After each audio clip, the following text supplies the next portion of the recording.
Hi friends, ഞാനിവിടെ തയ്യാറാക്കാൻ പോകുന്നത് വളരെ ടേസ്റ്റി ആയിട്ടുള്ള, അതായത് നമ്മൾ സദ്യക്കൊക്കെ കിട്ടുന്ന ആ ഇഞ്ചിക്കറിയാണ്. അതിൻ്റെ റെസിപ്പിയാണ് ഇവിടെ കാണിക്കുന്നത്. വളരെ ടേസ്റ്റിയാണ്. അപ്പോൾ അതിനെന്തൊക്കെയാണ് വേണ്ടതെന്ന് നോക്കാം.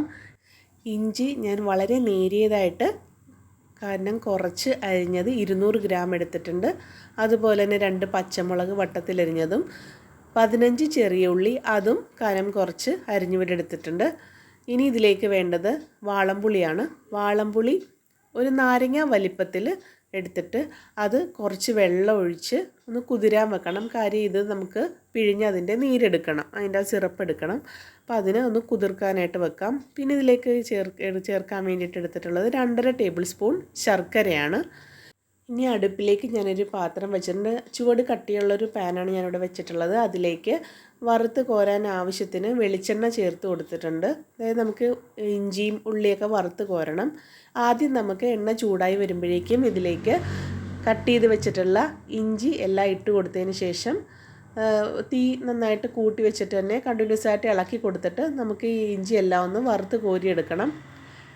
ഇരുമ്പ് ചീനച്ചട്ടിയൊക്കെ എടുത്താലും നല്ലതായിരിക്കും. അപ്പോൾ ഓരോരുത്തർക്ക് പാത്രം ഏതാണ് നിങ്ങൾ കയ്യിലുള്ളത് അതനുസരിച്ച് നമുക്ക് ചെയ്തെടുക്കാവുന്നേ ഉള്ളൂ. അപ്പോൾ ഇതേപോലെ ഇടയ്ക്കിടയ്ക്ക് ഇളക്കി കൊടുത്തിട്ട് ഒരു ബ്രൗൺ കളറൊക്കെ ആകുമ്പോഴേക്കും നമുക്ക് വറുത്ത് കോരിയെടുക്കാം. ഇഞ്ചിയൊക്കെ ഏകദേശം പാകമായിട്ടുണ്ട്. അപ്പോൾ ഞാനിവിടെ വറുത്ത് കോരിയെടുക്കുകയാണ്. ഇനി അതേ എണ്ണയിൽ തന്നെ വേണം നമ്മൾ നേരിയതായിട്ട് കട്ട് ചെയ്ത് വെച്ചിട്ടുള്ള ആ പച്ചമുളകും ചെറിയ ഉള്ളിയും കൂടെ ചേർത്ത് കൊടുക്കാനായിട്ട്. അതും ഇതുപോലെ തന്നെ ഇളക്കി കൊടുത്തിട്ട് നല്ലോണം മൊരിയിച്ച് ഒരു ബ്രൗൺ കളർ ആകുമ്പോഴേക്കും അതും നമുക്ക് കോരിയെടുക്കാം. അപ്പോൾ ഏകദേശം ഇതുപോലെ ആയിക്കഴിയുമ്പം അതും കോരിയെടുക്കണം. ഇനി ഞാൻ ആ എണ്ണ തന്നെയാണ് യൂസ് ചെയ്യുന്നത്. അതിലേക്ക് കുറച്ച് കടുക് ഇട്ട് കൊടുത്തിട്ടുണ്ട്. 1 ടീസ്പൂണോളം ഇട്ടിട്ടുള്ളൂ. അതും ഇട്ട് കുറച്ച് കറിവേപ്പില ഇട്ട് ഇനി ഉണക്കമുളക് അതും ഇതിലേക്ക് കീറി ഇട്ട് കൊടുത്തിട്ടുണ്ട്. 3-4 എണ്ണമൊക്കെ മതിയാകും.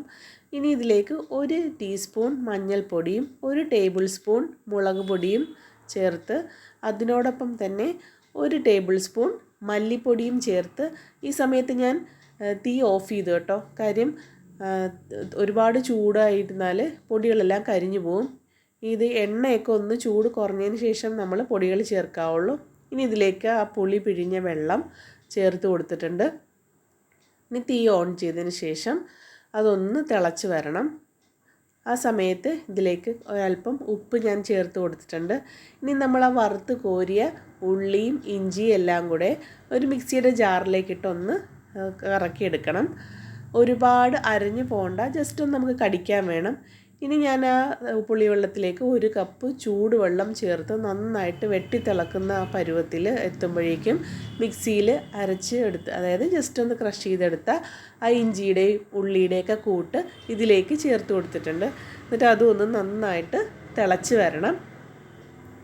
നന്നായിട്ട് തിളച്ച് വന്ന സമയത്ത് നമ്മൾ എടുത്ത് വെച്ചിട്ടുള്ള ശർക്കര, ഇനി ശർക്കരയുടെ അളവ് ആർക്കെങ്കിലും ഇത് പോരാന്നുണ്ടെങ്കിൽ പാചകം ചെയ്യുന്ന സമയത്ത് നമുക്ക് കൂട്ടി കൊടുക്കാവുന്നേ ഉള്ളൂ. അപ്പോൾ നന്നായിട്ടൊന്ന് കുറുകി വരണം. അപ്പോൾ വീണ്ടും ഞാൻ തീ കൂട്ടി വെച്ച് നന്നായിട്ടൊന്ന് കുറുക്കി എടുത്തിട്ടുണ്ട്. ഈ ഒരു പരുവാകുമ്പോൾ നമുക്ക് ഓഫ് ചെയ്തെടുക്കാം. വളരെ ടേസ്റ്റി ആയിട്ടുള്ള ഇഞ്ചിക്കറിയാണ്. സദ്യയ്ക്കും അല്ലാതെ ഇത് ട്രൈ ചെയ്യാൻ പറ്റിയ സൂപ്പർ റെസിപ്പിയാണ്. എല്ലാവരും ഈ റെസിപ്പി ഒന്ന് ട്രൈ ചെയ്ത് നോക്കണം. ട്രൈ ചെയ്തതിന് ശേഷം ഇഷ്ടമായാൽ ലൈക്ക് ചെയ്യാനും ഷെയർ ചെയ്യാനും കമൻറ്റ് ചെയ്യാനും സബ്സ്ക്രൈബ് ചെയ്യാനും മറക്കല്ലേ.